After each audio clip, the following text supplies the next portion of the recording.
I needed cash. Bad. Scrolling through job listings.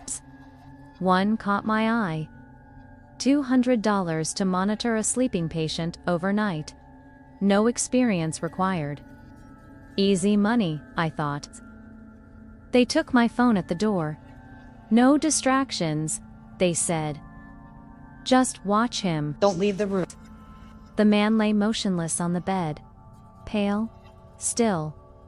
Tubes snaked from his nose and arms, connecting to softly humming machines. For the first hour, nothing happened. Then the lights flickered. I blinked, unsure if I'd imagined it. The steady beep of the heart monitor continued its monotonous rhythm. Another hour passed. The room felt colder. I pulled my jacket tighter, eyes fixed on the man's chest. Was it rising and falling? I couldn't tell. At 2 a.m., I swore I heard breathing, but it wasn't coming from the bed. I spun around, searching the shadows. Empty.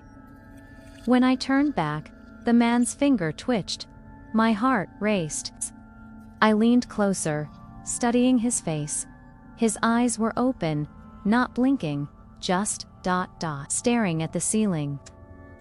I stumbled backward, knocking over my chair.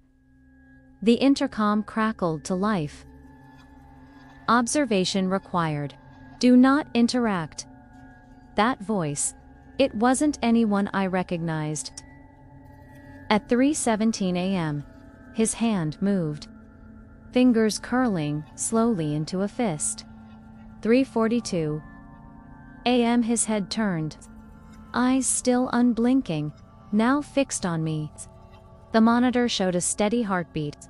But when I touched his wrist, the skin was ice cold. "Sir," I whispered. "Can you hear me?" His mouth opened. No sound came out. Then, he sat up. I scrambled away, back pressed against the wall. This couldn't be happening. The man's head tilted, neck creaking like rusty hinges. A smile spread across his face, too wide, revealing blackened gums.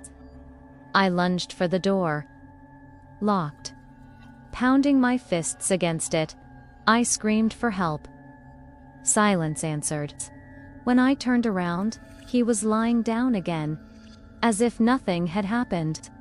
My gaze darted to the corners of the room. Security cameras, all pointed at me. The screen above his bed flickered to life. Transfer complete. New subject acquired. What did that mean? Suddenly, the lights went out. In the pitch black, I heard movement, shuffling footsteps. A hand, cold and dry, gripped my shoulder. I screamed, and woke up, in the bed, tubes in my nose, wires on my chest. A figure sat in the shadowy corner, watching me. The intercom crackled once more. Do not interact with the patient. My heart raced, monitor beeping frantically. I tried to move, but my limbs felt leaden. The figure in the chair leaned forward, features coming into focus. It was me. But wrong, pale, eyes too wide. That unnatural smile. I wanted to scream, but no sound came out. The other me stood, moving with jerky, puppet-like motions as it approached the bed, looming over me. "Your turn to sleep," it whispered in my voice. I blinked, and suddenly I was back in the chair, watching myself on the bed. Tubes, wires, monitors. Beeping? Had I dozed off? Was this all a nightmare? The body on the bed. My body twitched. No. This was real. I tried to leave, but the door wouldn't budge. The windows were sealed shut. Hours passed. Or maybe days. Time lost all meaning. I watched myself die. Over and over. And then wake up again. always confused, always terrified. Sometimes I was in the chair, sometimes on the bed. The roles kept switching, a twisted game of musical chairs. In lucid moments, I wondered how many others had sat in this chair. How many Bodhis had occupied that bed? Was I the first, or just the latest in an endless cycle? The intercom crackled periodically, always with the same message: observation required. Do not interact. I learned to obey.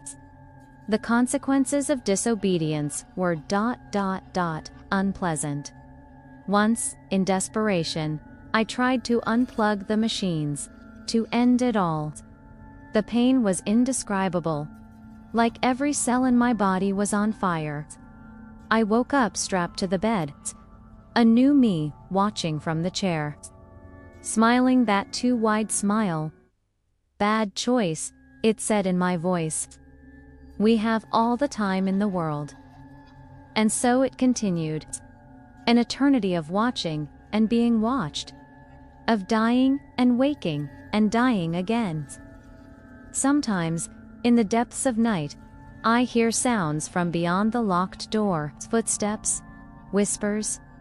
Other rooms, other subjects are not alone here. But that knowledge brings no comfort. Only the certainty that this nightmare stretches far beyond these four walls.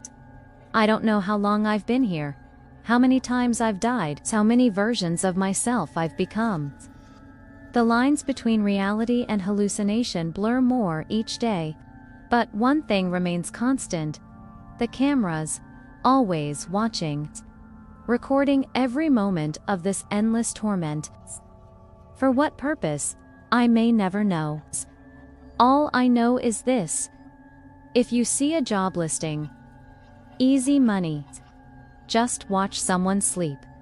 Run. Run far and fast. Because once you enter that room, you may never truly leave. And somewhere, in a dark room with humming machines, a figure that looks just like you will be watching, waiting for the cycle to begin anew. The intercom crackles one last time. Observation complete. Prepare for transfer. And the lights go out.